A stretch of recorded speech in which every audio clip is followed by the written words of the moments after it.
Hello, everyone. Today we're going to do another little talk on the Stoics, kind of linking it into what we do, hypnosis, NLP, right?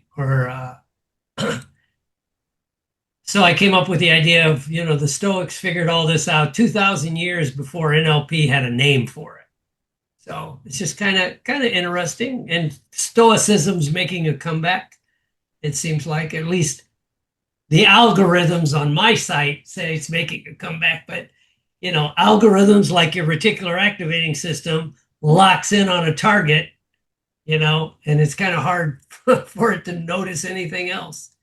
Uh, so let's start with Marcus Aurelius said 26 going on 2,700 years ago, that you have power over your mind, not outside events, right?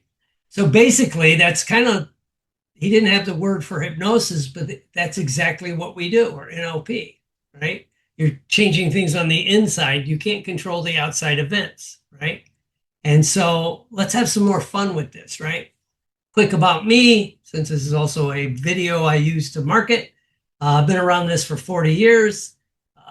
NLP, hypnosis. I'm a licensed clinical psychologist in the great state of California is my current license. I also have one in Florida. It's kind of in retirement.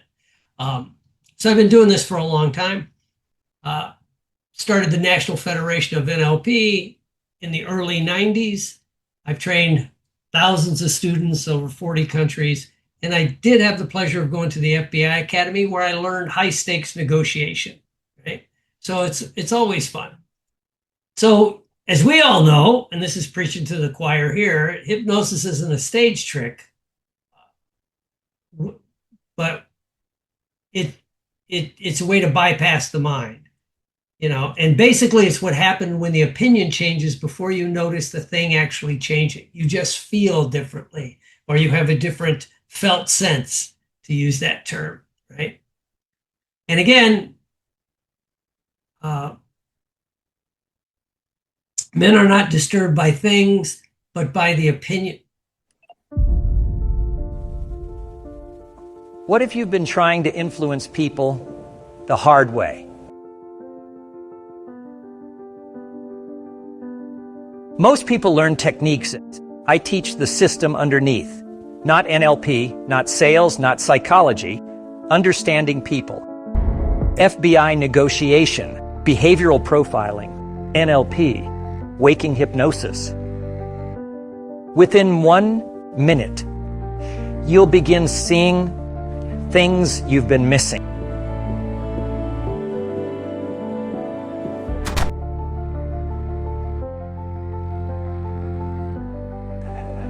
You won't just learn techniques. You won't just learn techniques. You'll become the person people trust. Become the person people trust. One day, you'll stop wondering what to say.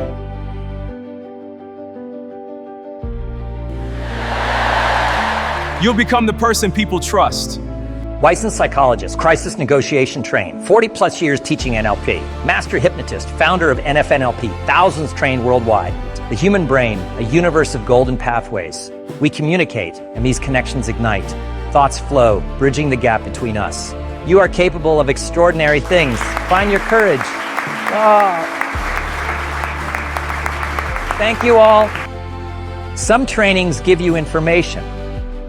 This one changes the way you see people.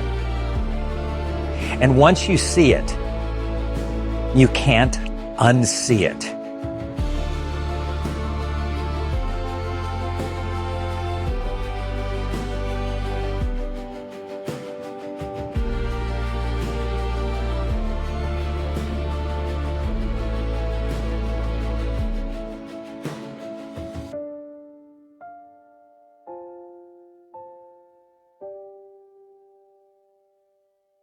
Some people spend a lifetime trying to understand people.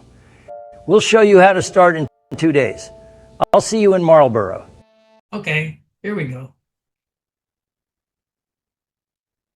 Don't know what happened. Gotta love technology. But men are not disturbed by things, but by opinions about those things. Tony Robbins got famous by saying, nothing, well, it actually goes back to Bateson. Nothing has meaning except the meaning you give it. We all could go through the same thing. We'll have different experiences, and it's all about the opinions, right? But what if you change your opinion, right, with an NLP or hypnosis technique? Again, what hooked me on NLP was the guy did a technique on me of, I'd call it mapping across submodalities to get me to start eating fruit. I would never eat fruit before that. I would rarely eat any fruit.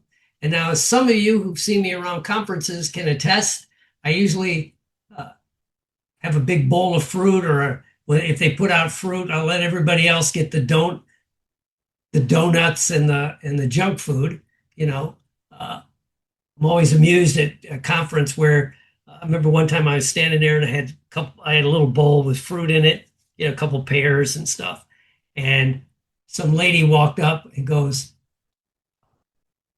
The person I was talking to had same thing, Tom Nicoli, some of you know him, and the lady walks up and goes, "It's just so easy for you guys to stay slim." And I'm like, and Tom actually looked at her plate and goes, "I don't think those donuts are helping you." But I thought, but again, it's about the opinion of things, right? But when your attitude changed, that's what happened to me with fruit. That's what hooked me into this, right? Of course, stage hypnosis or a lot of hypnosis is formal hypnosis with an induction. It's what people want.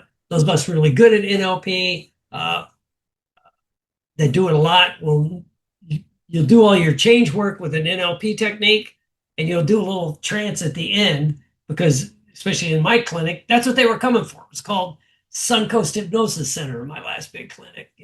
Karen ran a Positive Changes, right? And I was the guy that brought NLP into Positive Changes. But you do the work, but then people expect the show, as our friend Jason Lynette would say, right? They expect the wow, right? And that's what we do with waking hypnosis. And no man can find a quieter, more untroubled retreat than in his own soul, right? Hopefully you have a quiet soul. It depends on the day. But this is where I go back to with Stoics a little bit. I like the saying, the soul becomes dyed by the color of its thoughts, right? And again, this was 2,600 years ago. This kind of stuff was being said by, at the time, the most powerful man in that part of the world, right? So it was kind of interesting. Well, what are the color of your thoughts, right? And that's where I go back to my magic words: naturally, easily, effortlessly. It, naturally removes the feeling of being led, easily lowers resistance before it's forming, right? And effortlessly makes the hard thing seem easy. Right? And then we use notice because it points attention like a spotlight on a whatever you want it to notice. Same with awareness, especially if you're already noticing it as you become aware of whatever it is, and realize, right? It turns the suggestion into the conclusion on their own without you doing it. So when it's done well, it works effortlessly, as we say, right? And again, you add that with embedded commands. I don't know when you'll realize how easily this makes sense. Maybe not until later this afternoon or tonight. You embedded the command inside a bigger sentence. And if you threw in a few magic words, naturally, I don't know when you'll realize how easily and effortlessly this makes sense. You throw in the magic at the beginning and you already have easily in it. It already kind of, I would say, it kind of starts sliding into the mind. So, first you have to learn the meaning of what you want to say and then speak it, kind of plan it out a little bit and then speak it, right? And if you've ever been around me, one of my favorite language patterns is the more pattern. The more and it links two unrelated things. The more you resist this, the more you want to do it. Right? The more you read this, the more your brain fills in the rest on its own, right? And it links them as true in your mind. Either, I always like to say it either all goes in or it's totally rejected. Either way is okay, right? But it depends on the interaction, right? And everything's interwoven, right? And that's what we're working on, right? Is to do that. Then we want to have some fun with future pacing, right? And Seneca warned, imagination has more power over us than reality does, right? And so if you put in future pacing, naturally imagine it's next Tuesday, and you'll easily already notice doing this without thinking it twice, right? It all begins to slide into your head. And I know one of the things when I first teach this to people is, and I'm guilty of it somewhat, is not using it constantly, right? But again, as Seneca said, we suffer more in imagination than in reality, because last time I was teaching a class, I think it was last year at the Guild, and I was teaching this, and somebody goes, well, what if they catch you doing it? I go, doing what? Talking effectively, you know? I know when a politician, somebody will point out that they're using the fancy language, the two people that come to mind lately were Bill Clinton and Barack Obama. And people go, well, what do you think when they use the language? And I'm like, well, good for them. They understand how to talk. Yeah, it's like, how do you not do this if you learned it, right? And when you see it done, it works elegantly. And again, going even back to our sensory language, first know who you are and then adorn yourself accordingly. We have the visual, auditory, and kinesthetic. And again, the person I saw do this elegantly at an event I was at was, Dr. John's old friend, Tony Robbins. He would start with, he'd make a statement like, and as we get together, this is what we're all going to see. Then as we go on tonight, you're going to begin to hear the things that ring true to you, and you'll feel the need to experience it, right? Because he would use all three. Right? And I'm sitting there, and it was kind of interesting to watch. And he wasn't trying to be subtle. He was doing it in front of, I think there were 4,000 to 6,000 people in the event. It was a date destiny. And so, it was right there. And again, if you know who you are, just do it, and have fun with it. And whether you like Tony Robbins or not, he's the only one of us on this call, I can probably say currently, is the only one in a billionaires club. Right? And it wasn't from training. I always say that. It wasn't from those seminars. He leveraged that into the stuff that he does brilliantly. Right? So anyway, and so then you can begin to put it all together. The more you look at this offer, the more you'll notice how naturally it fits into what you already wanted. And I think you'll realize that after a month from now, you're glad you said yes today. I know John loves these. You layer it in with the words, and it kind of ties into, if you're going to learn this technology to help people, begin to use it. Don't just don't just use it occasionally, begin to use it all the time. And that's a note to self, right? Excuse me. And Marcus Aurelius, as Billy says, he likes this statement, Captain Billy, waste no more time arguing about what a good man should be, just be one. Right? Heard a minister say it about, I don't argue with what a holy person should do. I just look at what the person's doing. And so it's like, that's pretty cool. And so, but as a Stoic would say, what end are you using this for? Right? Where are you leading the person you're talking to? I think it's really cool because this is some basic stuff, right? But I'm always reminding myself and people I know that less than 1% of the world's population even has a clue what any of this is. Right? I remember I was teaching this once, and I'll shut up with this one, but I was giving a talk at a a psych convention, state psychological conference. And someone asked, well, you're not going to use it there. I'm like, why wouldn't I? They're like, well, they all have doctorates in psychology. They're all psychologists. And I go, it's the easiest group in the world to manipulate if you know what the hell you're doing. They're so stuck in their heads, they have no clue, right? And I know that most of them have never been exposed to this, right? So, and most people skip language with intention. It's not mind control. As we all know, everybody on this call, and a lot of people watching this, you don't lose your ability to say no under hypnosis, right? But what it does is it speeds up compliance if compliance is the best thing. Right? I know the story I always share is I was at a hypnosis conference, and they had a stage hypnotist there. I forget where it was. I think it was IACT back when they were still separate, or it might have been IMDHA. I've been around this so long, it could have been the Stone Man Hypnosis Conference, to be honest with you, right? But the stage hypnotist was up there, and so he wasn't getting a lot of volunteers. And I'm like, I'll volunteer. I like to.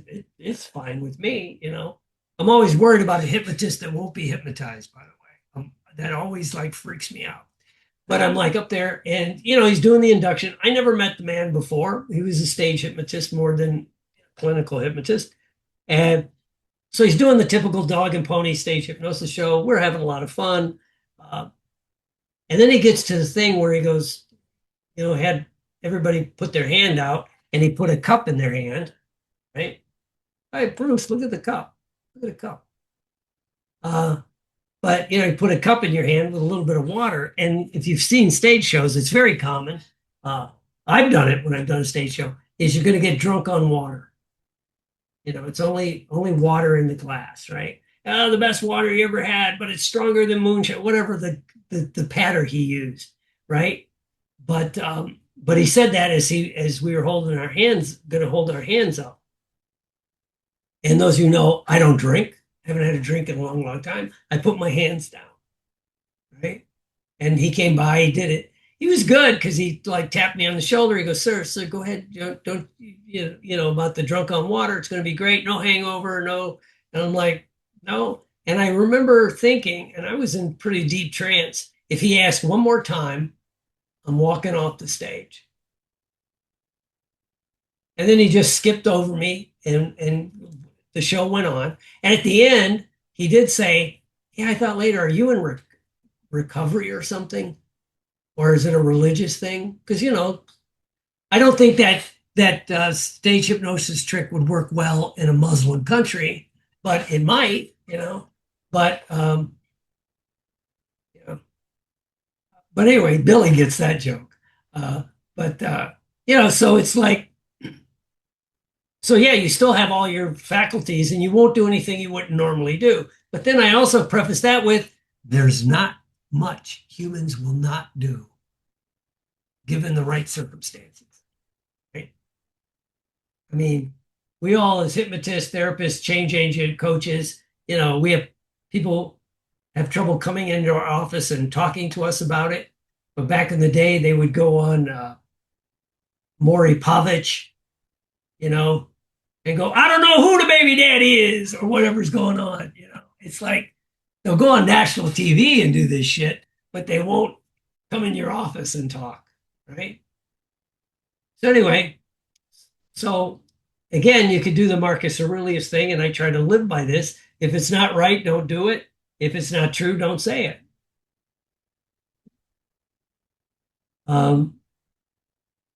Sometimes it's more difficult than it seems, but at least I will think it is sometimes. But when I live by it, it works much better. So here's what I would suggest to practice this week. Swap one "you should" and soften the sentence. Those of us here, pretty much, I hope anyway, our language wouldn't be full of "you should do this" or "you should do that." You could do "one might." Karen, you might notice that instead of "you should," unless you want to be a teacher in a parochial school where everything's a "you should," right? But and use a magic word on purpose you don't normally use. Naturally, easily, effortlessly, aware, notice, realize, more and more pattern, all those things. And future pace one small decision. And try this on yourself, already past it, right? Already past it. To use my friend Jeff Neal, the MMA coach,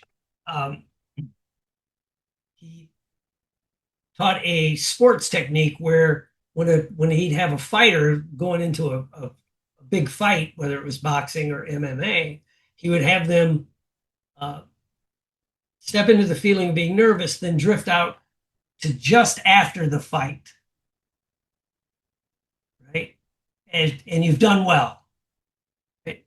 And then bring that feeling that you did well, you did your best, it was a great fight. And he never would necessarily say you won, right? But you had a great fight, you did your best, you left it all on the mat or in the ring. Now take that feeling and bring it back to now, right? And that was a really good future pace. And I'm trying to do that now. I just got an audition, so that I want to do it for my audition. And it's playing an old rodeo cowboy. So I hate when they kind of cut close to home. So this is just one layer, and we're going to do, let's see, today's 22nd, the 29th. I know I'll do one next week. And then we're taking 2 weeks off because I'm traveling for the conference on Wednesdays, the National Guild Conference. So that should be fun. But join us almost every Wednesday for NLP Today, where we try to share things and grow the organization. Also, too, if you haven't already signed up, there's this thing for NLP called Metafest. It's at the end of August. It's free. It's online. Of course, they have an upsell thing, but all the speakers, a lot of the people have been around hypnosis 35 or more years are the ones doing the talks. Connie Ray Andreas, and she's the one that jumps out at me. But there's a whole bunch, and I've been blessed to be asked to be in it. So it's going to be fun, and it's I think it's the 20. I'll send out an email. I know it's in August. I think it's the 27th. It's either 20th or 27th. It's right after the Guild, not too long after the Guild. It's free for the if you want to get the live streaming. So that's fun. Of course, they have a version you can get for record. I'll send that out today. I'm going to start pushing that and more of the Guild, which is coming up soon in beautiful Marlborough, Massachusetts. It's going to be fun and have some fun with that. So, and again, as Marcus Aurelius said, you have power over your own mind, not outside events. Realize this, and you will find strength. Nothing has meaning except the meaning you give it. So, thanks for sticking around. Go to hortonpsychology.com. Is it a crazy idea that in 2 days, you could walk away from this convention with a system that changes every client conversation you'll ever have? You've been doing hypnosis for years, you're good. But there's always that client, the one who's resistant, the one where nothing lands. Here's what nobody taught you.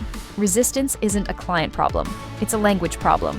Dr. William Horton has spent 40 years figuring out how the FBI negotiates impossible situations, how military intelligence profiles anyone in 90 seconds, and how waking hypnosis bypasses the critical factor in everyday conversation. He put all of it into one system, Essentials of NLP Certification Training Course, post-convention. 2 days in Marlborough, Massachusetts, August 10th and 11th, 2026. Register now at ngh.net/course?223, because the best hypnotist in the room isn't the one who knows the most inductions. It's the one who never needs to convince anyone of anything. Naturally,